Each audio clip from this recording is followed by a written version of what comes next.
Hi guys, good afternoon everyone. हमारे poster promotion channel में आप सभी को हार्दिक हार्दिक अभिनंदन और शुभेच्छा। ये रहा पार्ट 3 पोस्टमैन वॉल्यूम 6 पार्ट 3 का ये थर्ड 3 नंबर वीडियो है।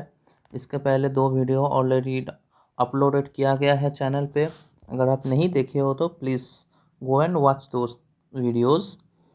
आज हम लोग डिस्कस करेंगे रूल 94 यानी कि इंस्ट्रक्शंस फॉर डिलीवरी। रूल 94 से हम स्टार्ट करेंगे। अब देख सकते हो instructions for delivery. Point 1, each postman's beat is fixed by the postmaster. तो ये लाइन बहुत ही इंपॉर्टेंट है। पोस्टमास्टर, यहाँ से एमसीक्यूज आते हैं, जैसे कि as for example the postman on no account should deviate his beat, who fixes the postman's beat in a head post office. तो 4 ऑप्शन दिया रहेगा, public relations inspector, sub divisional inspector, head postman या फिर postmaster. तो postman का जो beat होता है वो कौन फिक्स करते हैं? Postmaster. And he must on no account deviate from the beat prescribed. Postman is required to deliver, if possible, before he returns to the post office, all the articles entrusted to him for delivery to persons residing within the limits of his beat. Note: postmen while on duty are prohibited from distributing advertisements, handbills, trade circulars, or notices of any description on behalf of the members of the public. तो ये note भी बहुत ही important है, इसे highlight कीजिएगा क्योंकि यहाँ से क्वेश्चंस आते हैं। जैसे कि एज फॉर एग्जांपल देखिए, which of the following statements are correct. Option A दिया रहेगा, postman while on duty are prohibited from distributing advertisements, handbills, trade circulars or notices of any description on behalf of members of public. Option A. Option B, postmen are not prohibited from distributing advertisements given under direct post. Option C, both A and B are correct. Option D, none of these. तो क्या होगा correct answer? Option C, both A and B are correct. तो इस तरीके से questions आते हैं, आपको ये नोट डाउन कर लेना जरूरी है। Next, point 2, if the addressee of an article can not be found at the given address, enquiry regarding his changed address should be made from the neighbors. If trustworthy information can be obtained, the postman should deliver the article at the new address. If trustworthy information can be obtained, the postman should deliver the article at the new address if it is in his beat, or make a note of the new address on the article so that it may be made over to another postman at the next delivery, or redirected to another post town as the case may be. If sufficient information regarding the addressee cannot be obtained, the articles will be returned to the postmaster as unclaimed. Next point 3 पे आ जाइए। If the addressee of a VP article taken out by the postman for delivery is at home when the postman calls and does not at once take delivery of it, the postman should require the addressee to sign the receipt attached to the intimation to the addressee। यानी कि अगर VP article का addressee जो है वो घर में है लेकिन वो नहीं निकल रहा है पोस्टमैन के बुलावा से, तो postman should require the addressee to sign the receipt attached to the intimation to the addressee। कि वो इंटीमेशन दिया है उसका एक रिसिप्ट है, वो साइन कर लेना जरूरी है। The intimation should then be detached from its receipt and delivered to the addressee. उसके बाद इंटीमेशन को डिटैच कर लेना चाहिए वीपी आर्टिकल से और उस एड्रेसी को डिलीवर कर देना चाहिए। The receipt being pasted into the postman's book of receipts for intimations and notices delivered. अभी वो रिसिप्ट पोस्टमैन बुक जो है MS-27 उस पर उसको अटैच कर लेना ज़रूरी है। book of receipts of intimations and notices delivered against an entry of the number of the article to which it relates, which he should make in the book at the time. यहाँ से questions कैसे आने वाले हैं discuss कर देते हैं. As for example देखिए question, where will the postman affix the receipt intimation served on the addressee of VP article. Where will the postman affix the receipt intimation served on the addressee of a BP article? Option A, on the postman visit book. Option B, on the postman's book of receipts for intimations and receipts delivered. Option C, to be hand over to the postmaster loose. Option D, special handbook. तो इसका correct answer होगा option B, जो intimation के book postman के पास रहता है उस book में ये रिसिप्ट को अटैच कर लेना ज़रूरी है. नेक्स्ट पॉइंट 4 आ जाते हैं. If the addressee of a VP article taken out by the postman for delivery is known to be residing at the address marked on the article but is not at home when the postman calls, the postman should write a remark to that effect on the article. बोल रहा है if the addressee of a VP article taken out by postman for delivery is known to be residing at the address. कोई VP article का address ही है और postman को पता है कि उस एड्रेस पे ही वो उस एड्रेस ही को मिलेगा, लेकिन एट दैट मोमेंट वो घर पे नहीं है. जब पोस्टमैन बुला रहा है वो घर पे नहीं है या फिर वो घर से नहीं निकल रहा है, कोई रिस्पॉन्ड नहीं कर रहा है, तो postman should write a remark to that effect on the article. तो वो रिमार्क उस आर्टिकल के बैक साइड पर लिख देना ज़रूरी है. If the addressee is not at home और delivery of the article can not be affected when the article is given out for delivery for the second time, the postman should deliver the intimation to all adult members of the addressee's household or any other person who may be considered to be authorized to receive. Ordinary correspondence for the addressee under receipt to be obtained in the postman's book of receipts for intimations and notices delivered against entry of the number of the article to which it relates, which he should make in the entry of the book at the time.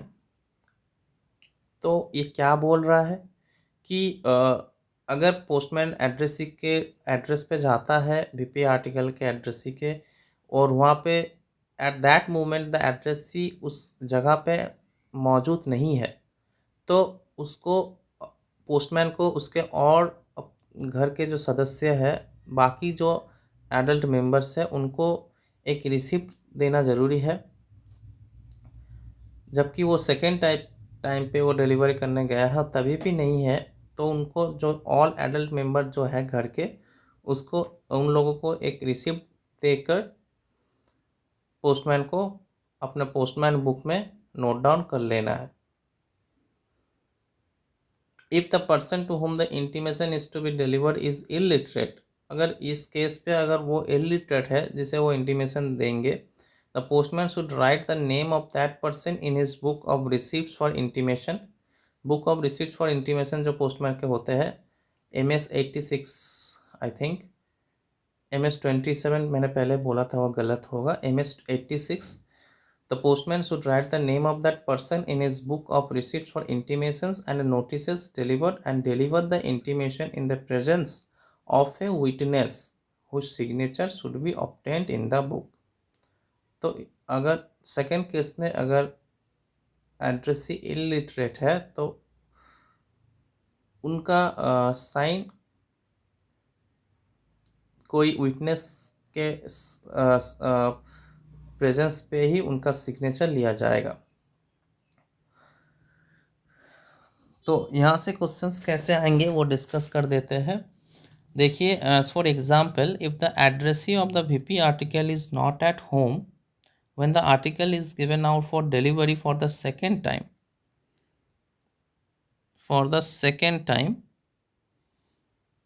what is the course of action by postman? postman क्या करेंगे? Option A, try again for the third time or until he is available. Returned as unclaimed immediately. return to sender as refused immediately. Now intimation be delivered to the adult member of the addressee's household under receipt. तो इसका correct answer होगा option D, intimation to be delivered to the adult member of the addressee's household under receipt. उसके बाकी सदस्य को intimation देकर आना चाहिए कि ये अनडिलीवर्ड होकर रिटर्न चला जा रहा है, तो इंटीमेशन देना है। नेक्स्ट, यहीं से अगर और एक एग्जाम्पल बोले क्वेश्चंस, तो देखिए, as for example, which of the following statements are correct. 4 option है, उसमें से आपको बताना है कि कौन सा करेक्ट है इसी पैराग्राफ से। A, postman is not obliged to give change.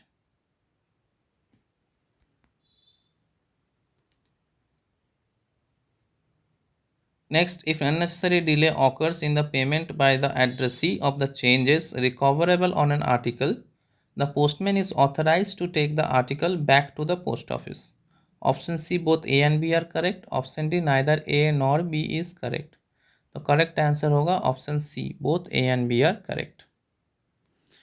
सो ये रहा हमारा rule 94। Next we come to rule 95।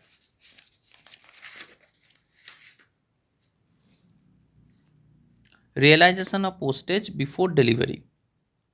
Realization of postage before delivery. A postman is forbidden to deliver any article on which any postage or custom duty is due. अगर कोई article है, foreign parcel है, उसमें custom duty रहता है, तो उस custom duty को पेमेंट करना होता है एड्रेसी को,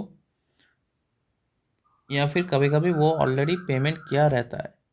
तो अगर ड्यू है or any sum is to be recovered, as in the case of valuable article, BP article, until the full amount to be recovered has been paid, he is not obliged to give change.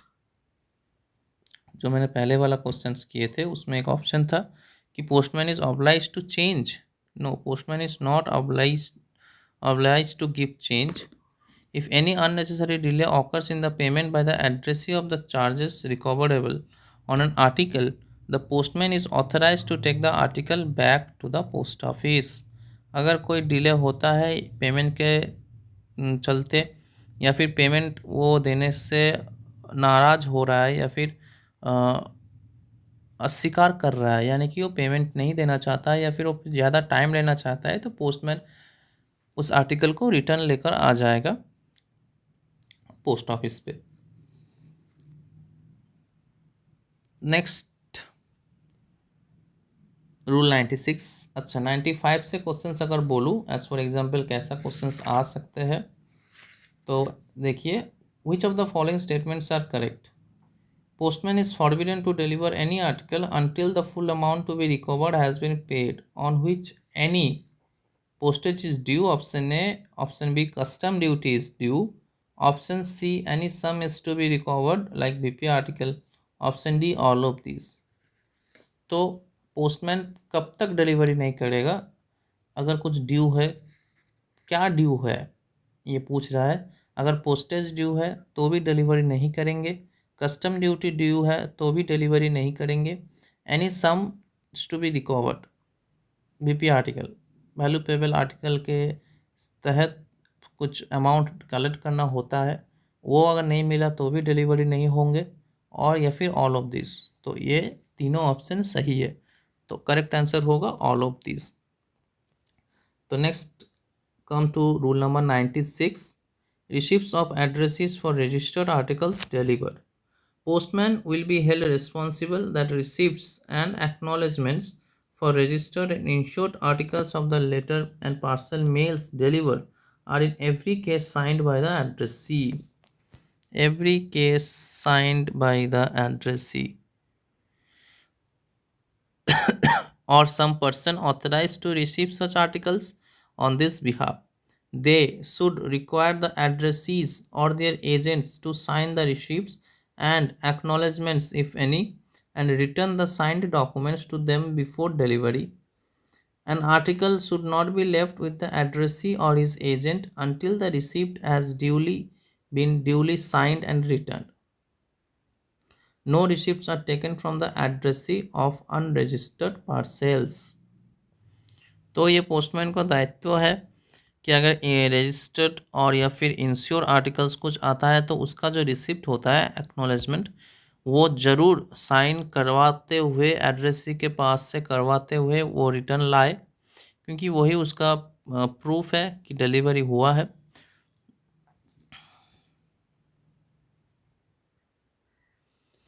Next देखिए, no article an article should not be left with the addressee और his agent. Addressee हो सकता है या फिर उसके घर के सदस्य हो सकता है या फिर उसके एजेंट अगर उसे रिसीव कर रहा है, तो उस केस पे यह देखा जाना चाहिए कि रिसिप्ट जो है उस आर्टिकल पे वो पहले साइन हो जाना चाहिए, उसके बाद ही आर्टिकल डिलीवर होंगे। No receipts are taken from the addressees of unregistered parcels. Unregistered parcel के केस पे कोई भी रिसिप्ट नहीं लिया जाता है। तो ये आपको जानना ज़रूरी है, ये एग्ज़ाम पर्सपेक्टिव इंपॉर्टेंट एमसीक्यू है। नोट देखिए, आर्टिकल्स एड्रेस टू एग्जाम्पल के तौर पे बोला गया है। Article address to A B care of C D मतलब ए बी एक बंदे है, उसका केयर ऑफ है सी डी दिया गया है। Should whenever possible be deliver to A B. कोशिश करना चाहिए कि ए बी को ही डिलीवर किया जाए। And should only be deliver to C D in A B's absence. अगर ए बी मतलब एड्रेसी जो है बंदे वो अगर नहीं है, तो उस केस पे सी डी मतलब केयर ऑफ जो उनके नाम दिया गया है उनको डिलीवरी किया जा सकता है। And provided that C D is authorise to receive such articles on his behalf. और ये भी होना चाहिए कि ए बी जो एड्रेसी है वो लीगली अलाउ करता हो सी डी मतलब केयर ऑफ जो है उनको अपना आर्टिकल रिसीव करने के लिए। When an article is addressed to AV, care of General Shipping Agent or care of a scheduled bank or its branches in India, the article may be delivered to the care party if it is not known at the post office that the article can be at once delivered to the addressee himself. यानी कि when an article is addressed to AB, care of a general shipping agent or care of a scheduled bank or its branches in India, कोई bank के नाम पे आया हो या फिर केयर ऑफ पे कोई बैंक के ब्रांचेस का नाम दिया गया है, the article may be delivered to the care party if it is not known at the post office the article can be at once delivered to the addressee himself. और care of जो दिया गया है वो अगर postman को नहीं पता है तो एड्रेसी को ही वो आर्टिकल डिलीवरी होंगे। नेक्स्ट पॉइंट 2 देखिए, when a mobilization or reservist cover is delivered, the signature or mark of the addressee on the receipt should be attested by the signature of the village headman, village accountant, schoolmaster, or any respectable witness known to the postman. अगर किसी खेत के case पे reservist या फिर mobilisation cover is delivered, the signature or mark of the addressee on the receipt should be attested by the signature of the village headman. Village headman जो है उसके द्वारा अटेस्ट होना चाहिए। Village accountant, school master or any respectable witness known to postman. Postman को जानकारी है ऐसा ही कुछ कोई विटनेस को साइन करने के लिए अलाउ किया जाता है। नेक्स्ट पॉइंट 3 देखिए, if the addressee refuses to sign an acknowledgement. अगर कोई एड्रेसी हो वो एक्नॉलेजमेंट साइन करने के लिए रिफ्यूज़ करता हो but merely signs the receipt, the article should be delivered and remark regarding the refusal should be written on the acknowledgement. The article should be delivered and a remark regarding the refusal. Acknowledgement के ऊपर वो sign करने के लिए refuse करता हो वो remarks लिख देना ज़रूरी है और आर्टिकल उसे डिलीवरी कर दिया जाएगा। पॉइंट 4 देखिए, the postman should see that the receipts and acknowledgement of insured articles delivered are signed in ink or with ball pen. Insured article और रजिस्टर्ड आर्टिकल के केस में मैं बताया था पहले, यहाँ पे लिखा ही गया था कि एक्नॉलेजमेंट साइन करना अनिवार्य है, नहीं तो वो डिलीवरी नहीं होंगे। When delivery of ordinary registered article is to be made by special procedure of list form RP 57, the postman should sign in the registered or parcel abstract as the case may be. A single receipt for the article should be obtained from the addressee on the upper copy of the list. Important MCQ है, बोला जा रहा है कि ordinary register article के case पे by delivery procedure of list form R57 the postman should sign in the registered और parcel abstract, जो एब्स्ट्रैक्ट है वहाँ पे पोस्टमैन साइन करके उस पार्टिकल को लेके जाना चाहिए, as the case may be against an entry of the addressee's name and the total number of articles, कितने आर्टिकल आए हैं, कितना डिटेल्स, वो सब कुछ उसे वहाँ पे दर्ज करके जाना निकलना चाहिए. A single receipt for the article should be and the total number of and obtained from the addressee on the upper copy of the list. A single receipt for the article should be obtained from the addressee on the upper copy of the list.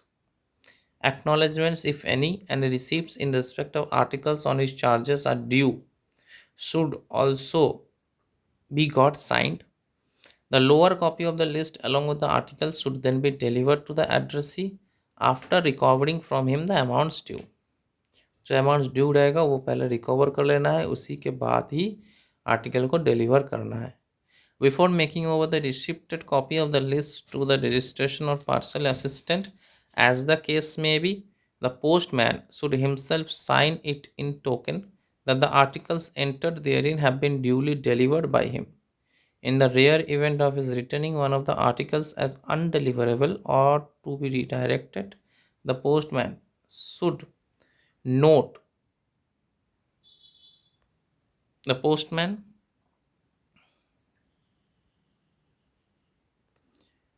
in the rare event of his returning one of the articles as undeliverable or to be redirected, the postman should note the fact in the remarks column जो है of the list, वहाँ पे clearly वो उसे लिखे और article के back side पे भी रिमार्क्स दे. तो ऑल ये रहा .5. इतना तक जो हम डिस्कस किए हैं उसमें से इम्पोर्टेंट MCQs क्या आने वाले हैं थोड़ा डिस्कस कर देते हैं. देखिए जैसा कि 96(3) क्वेश्चन देखिए, if the addressee refuses to sign an acknowledgement but merely signs the receipt of registered post article, what is the course of action by the postman. बोल रहा है if the addressee refuses to sign an acknowledgement but merely signs the receipt of registered post letter, what is the course of action by the postman. Option A, the article should not be delivered and a remark regarding the refusal should be written on the acknowledgement. Point B, the article should be delivered and remark regarding the refusal should be written on the acknowledgement. Point C, the article should not be delivered and a remark regarding the refusal should be written on the registered letter. Point D, the customer cannot refuse like that, he can either take both or refuse both. तो यहाँ पे correct answer होगा option B, the article should be delivered, article delivered होगा, and remark regarding the refusal रुस be return on the acknowledgement. Acknowledgement के ऊपर वो जो लिखने के लिए साइन करने के लिए रिफ्यूज कर रहे हैं तो वो उसमें रिमार्क्स के हिसाब से लिख देना अनिवार्य है.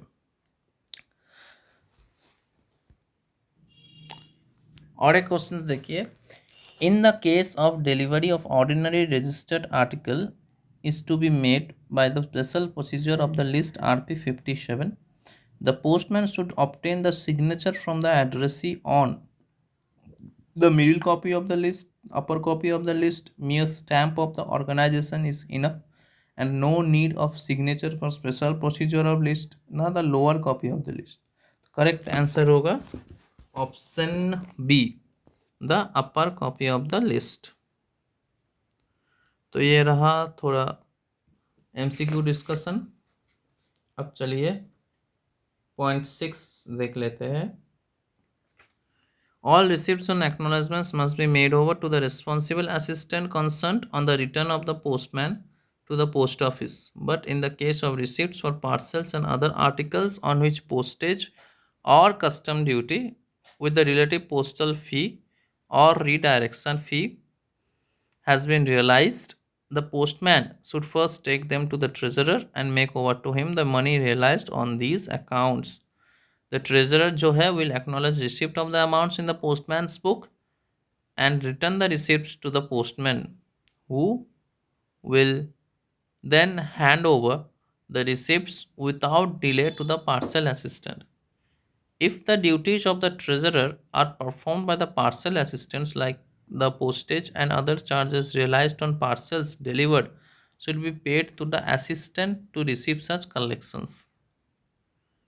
Note: in offices where delivery slips are used, the treasurer or other official will acknowledge receipts of the amount in the delivery slip instead of in the postman's book.